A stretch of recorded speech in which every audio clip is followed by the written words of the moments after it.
Melbourne are one of the AFLW Premiership contenders, and they certainly showed our girls what it takes to be one of the best. Let's dissect what unfolded against the Demons and look ahead to our next game. You are watching The Wrap. Tim Gossage with you, and Dana Hooker, of course, from the West Coast Eagles. That was tough viewing. They are one of the best sides in the competition.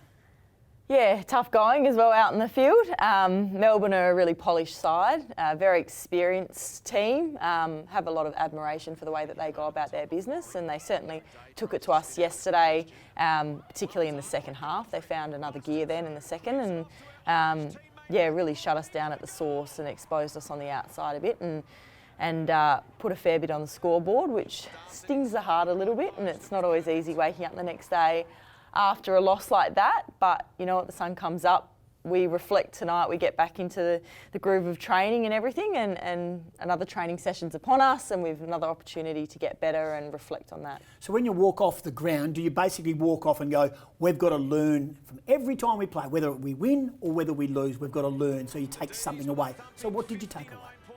Yeah, I think as we walked off the ground, there was a few emotions floating around. Some girls are quite upset and some just sort of like in shock, what's just happened. And I remember pulling the girls in and having a bit of a chat to them about the situation and going, let's take a deep breath, and it hurts and it should hurt, but we will learn from this, and we need to be patient with our process as well. We need to be continually striving to be better and holding each other accountable for that, but we also need to be patient with each other through this process because we are a new side and they're a really experienced side.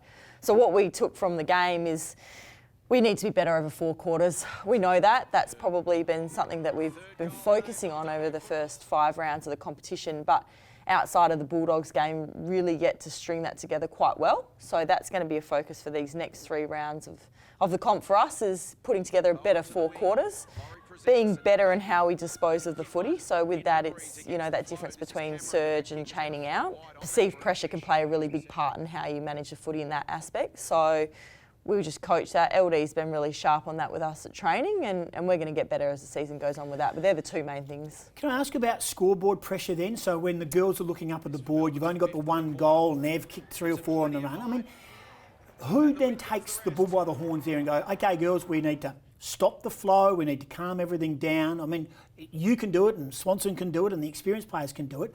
But across the board, who does it, and is that one of the areas you need to improve? Yeah, absolutely, and I think you need every 16 people on your team to be able to do that. You know, it's a team collective, and when you're playing a really strong outfit and they've got their whole team chipping in to make scores happen, you know, you really need everyone on board being able to do that, and that's something that we'll work on. And we forget we've got a lot of inexperienced players on our team that are learning the phases of the game as well, in terms of different moments and how you manage that. And we've had some good learnings over the last few weeks, including the Western Bulldogs game where we won. There's some good learnings to come out of that as well, in terms of particular moments in the game and how you manage that, and we'll get better with that. And we're going to get to that Western Bulldogs game in a brief moment, but one question in regards to where you're at as a group right now this season. Can I just ask you, if you had to pick a handful of players that you think have had wonderful seasons so far and are showing the way, yourself excluded, who would be leading your best and fairest as a group maybe? Oh, I don't know if I've given it that much thought as to that aspect of the game, but I think we've got some really strong performers and girls that have really come out in their first season and done particularly well. Obviously, Swanee's having a great season and leads by example in everything that she does. Amara Cameron, there's a lot to like about Amara. I am really enjoying playing with her. She's a young, raw player, but she just has that good footy instinct to find the football. She competes hard, she crashes packs, and she's hit the scoreboard as well. So, yeah, a lot to like about Mars, and she's just going to get better and better, and there's absolute reason why we took her as our number 1 draft pick. Chantella Pereira, down back, she's been so solid. We really missed her on the weekend, but she had her work commitments with the T20 final. But she's been fantastic for us week in, week out, really consistent.